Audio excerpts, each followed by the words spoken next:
நண்பர்கள் அனைவருக்கும் அன்பார்ந்த வணக்கங்க. இன்றைய பதிவில் செம்புத்து மறையில் ஒரு தலையீத்து கிடாரி ஒன்று விற்பனைக்கு வந்திருக்கு. ஜெர்சி டைப்பில் பல்லு வந்து 2 பல்லுன்னு சொல்லியிருக்காங்க. இந்த கிடாரி வந்து கன்று ஈன்றுச்சுங்க. நேற்று காலையில் தான் இந்த மாடு கன்று ஈன்றுக்குது. கண்ணுக்கு சுழி இல்லை, மாட்டுக்கு சுழி இல்லைன்னு சொல்லியிருக்காங்க. இது ரெண்டுமே எந்தூர்லேருந்து விற்பனைக்கு வந்திருக்குது. கறவை திறன் எவ்வளோ, விலை நிலவரம் எல்லாமே பார்க்கலாம் வாங்க. அருமையான மடிசெட்டு, நல்ல காம்போலாம், தலைச்சங்கிடாரி தான், 2 பல்லு. நேற்று காலையில் கன்று ஈன்றுக்குதுங்க. கண்ணு வந்து காலை கண்ணு தான் ஈன்றுக்குன்னு சொல்லியிருக்காங்க. கறவை திறனை பொறுத்தவரை 2 வேளைக்கு ஒரு 12 லிட்டர் கறவை சொல்லி கொடுக்கலாம்னு சொல்லியிருக்காங்க. மேய்ச்சல் முறையில் வளர்க்கப்பட்ட கிடாரி.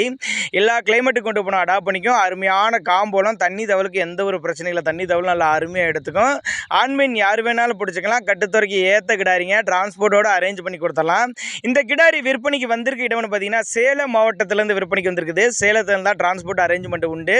ஒரு 5 வருஷத்துக்கு கண்டினியூஸாக மெயின்டைன் பண்ணலாங்க. அந்த அளவுக்கு அருமையான கிடாரி. நல்ல மடிசட்டோடு இருக்குதுங்க. நல்ல காம்போலாம், கண்ணு அருமையான கண்ணு, நல்ல லட்டு மாதிரி இருக்குதுங்க. தேவைப்படும் நபர்கள் தாராளமாக கான்டாக்ட் பண்ணுங்கள். அதே மாதிரி கலரு பாருங்கள், செம்புத்து மரம் ரொம்ப ரேர் கலரு, அருமையான கலருங்க. ஜோடியாக எடுக்கிறலாம் 2-3 கிடாரி இருக்குன்னு சொல்லியிருக்காங்க. அதனால் தாராளமாக கான்டாக்ட் பண்ணுங்கள். லட்டு மாதிரி இருக்குதுங்க கிடாரி. நல்ல கறவை திறன் எதிர்பார்க்கலாம். அருமையான மடி செட்டில் அமைஞ்சிருக்குது. ரெடி கறவையில் இருக்கனால போய் கறவையை கறந்து பார்த்தே எடுத்துகிட்டு வந்துக்கலான்னு தான் சொல்லியிருக்காங்க. நேற்று காலையில் தாங்க இந்த மாடு கன்றின்னு இருக்குது. தேவைப்படும் நபர்கள் மட்டும் தாராளமாக அவரோட கான்டாக்ட் நம்பரை கான்டாக்ட் பண்ணுங்கள். சேலம் மாவட்டத்திலேருந்து விற்பனைக்கு வந்திருக்குது. அப்போ தாங்க நம்மளோட விற்பனை தெரிவிச்சிருக்கா அப்படி.